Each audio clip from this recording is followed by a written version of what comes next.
የሐጂ ዑመር የቀብር ኑዛዜ ከፍተኛ ቁጣን አስነስቷል።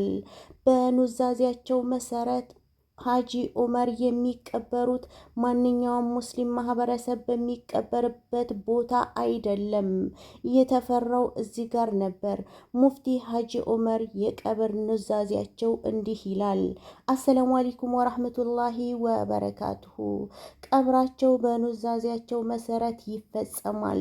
የቀዳሚ ሙፍቲ ሐጂ ዑመር እንድሪስ የቀብር ስነ ስርዓት በኑዛዜያቸው መሰረት እንደሚከናወን ልጃቸው አህመድ ሙፍቲ ዑመር ከደቂቃዎች በፊት በቤታቸው ለተሰበሰቡ ኮሚቴዎችና በቀጥታ ስርጭት ለሚከታተለው የኢትዮጵያ ሕዝብ ገልጿል። በዚህ መሰረት የክቡር ዶክተር ተቀዳሚ ሙፍቲ ሐጂ ዑመር እንድሪስ የቀብር ስነ ስርዓት በዛሬው ዕለት ሰኞ ከቀኑ 10 ሰዓት ጋርመንት ሰፈራ አዲሱ አትክልት ተራ ትንሽ ዝቅ ብሎ ድልድዩ አጠገብ በሚገኘው ስፍራ ቁርአን በሚያስተምሩበት መስጂድ ቅጥር ግቢ ውስጥ የሚከናወን ይሆናል። ይህንኑ ሁኔታ ሙፍቲ ሐጂ እያሉ ከተለያዩ አዲስ አበባ ከንቲባዎች ጋር ተነጋግረው በመጨረሳቸውም ልጃቸውን አሳውቀዋል። በዚህ ጉዳይ ላይ አዲስና ተጨማሪ መረጃ ሲኖረን እናቀርብላችኋለን። ሙፍቲ ሐጂ ዑመር ስርዓተ ቀብራቸው ኃይሌ ጋርመንት በሚገኘው መኖሪያ ቤታቸው ግቢ ውስጥ ሰላተል ጀናዛ ኑር መስጊድ ከቀኑ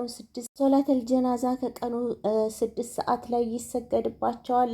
ልዩ የሽኝት ስነ ስርዓት በሚሊኒየም አዳራሽ ከቀኑ 8 ሰዓት ላይ ይደረጋል። በኑር መስጊድ ቀደም ብለን በመገኘት በቁርአን በዱዓ በዚክር በአንደበታችን እንድናስታውሳቸው እንገልጻለን ብለዋል። አምባሳደር ኡስታዝ ሐጂ ሐሰን ታጁ ገልጸዋል።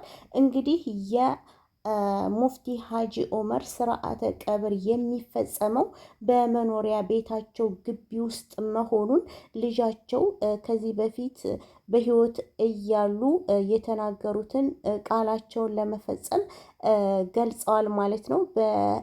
በተሰበሰበበት ህዝብ በተሰበሰበበት ኡማው በተሰበሰበበት በቤታቸው እንዲሁም በቀጥታ ስርጭት በሚተላለፈው ለኢትዮጵያ ህዝብ የሐጂ ዑመር ስርዓተ ቀብር ወይም መቃብራቸው የሚፈጸመው ጀናዛቸው የሚፈጸመው በመኖሪያ ቤታቸው እንደሆነ ተገልጿል ማለት ነው። ይህ ደግሞ እጅግ በጣም ብዙ ሙስሊም ማህበረሰቦችን ቁጣ አስነስቷል።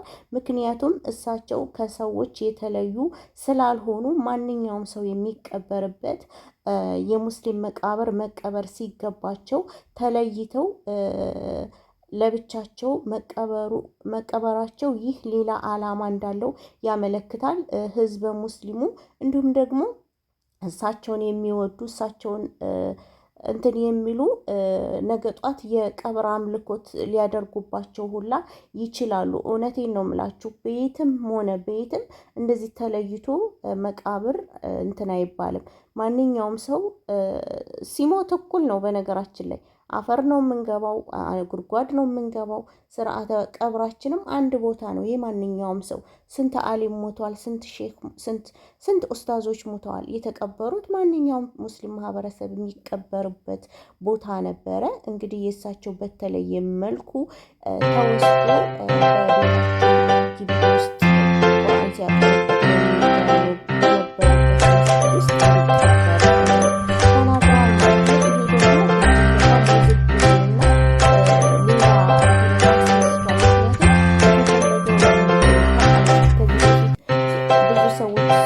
ይወርዱላቸዋል።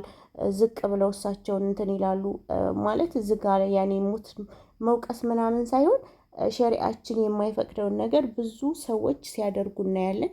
ዛሬ ደግሞ ከሞቱ በኋላ ቀብራቸውን እንግዲህ ሐጂ ሙፍቲ ምናምን እያሉ ሄደው ሌላ ባዕድ አምልኮት ሊያደርጉበት እንደሚችሉ አንጠራጠርም። ይሄ ነገር እጅግ በጣም እንትን ይላል።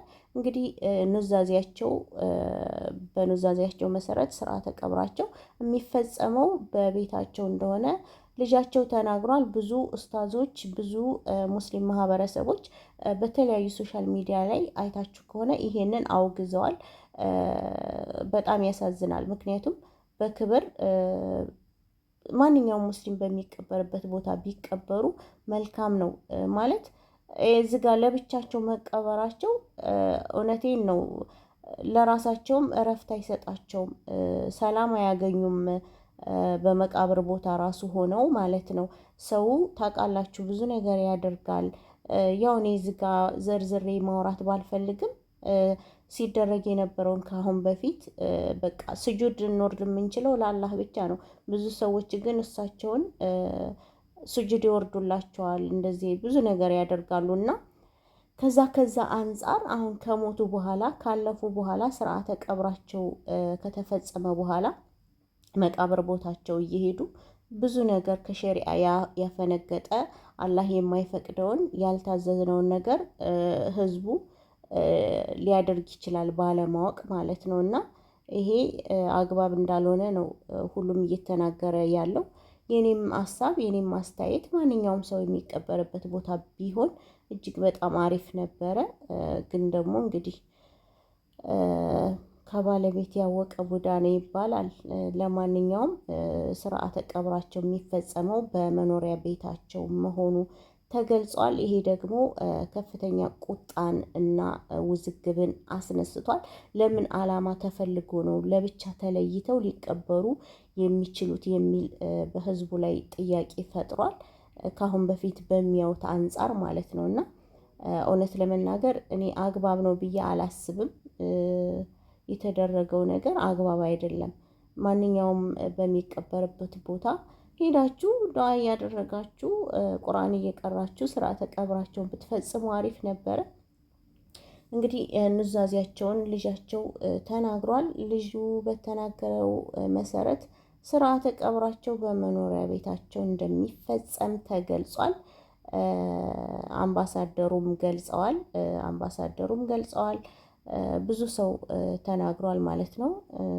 እና ያለው ነገር ይሄንን ይመስላል። እንግዲህ አላህ ይርሃማቸው፣ አላህ ይክፈር ለሁም ዝኑብሁም ኢንሻአላህ። ሁላችንም ሀያጆች ነን። አላህ መንገዳችንን ያሳመረልን፣ አላህ በቀጥተኛው መንገድ ይምራን። ሌላ ምንም የምንለው ነገር የለም። ይሄ ግን ከፍተኛ ወደፊት እጅግ በጣም